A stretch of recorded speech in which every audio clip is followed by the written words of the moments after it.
দক্ষিণ দিনাজপুরের হিলির আন্তর্জাতিক ভারত বাংলাদেশ সীমান্তের বালুপাড়া ও শ্রীরামপুর এলাকায় পৃথক দুটি বিওপি থেকে ১৯ লক্ষ টাকার ইয়াবা ট্যাবলেট, ফেন্সিডিল ও ফেয়ারডিল বাজেয়াপ্ত করল বিএসএফ। বাংলাদেশে উত্তপ্ত পরিস্থিতির মধ্যেই দক্ষিণ দিনাজপুরের হিলি থানার ভারত বাংলাদেশ আন্তর্জাতিক সীমান্ত এলাকায় মাদক চোরা কারবারির অতি সক্রিয়।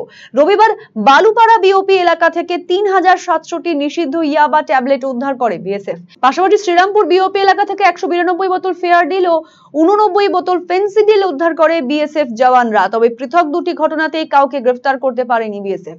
পুরো ঘটনা খতিয়ে দেখছে সীমান্তে মোতায়েন ৬১ নম্বর ব্যাটালিয়ন বিএসএফ। উদ্ধারকৃত ইয়াবা ট্যাবলেট, ফেন্সিডিল ও ফেয়ারডিলের সর্বমোট বাজার মূল্য প্রায় ১৯ লক্ষ টাকা, যার মধ্যে ৩,৭০০টি ইয়াবা ট্যাবলেটেরই মূল্য ১৮.৫ লক্ষ এবং ফেন্সিডিল ও ফেয়ারডিলের মূল্য প্রায় ৫০,০০০।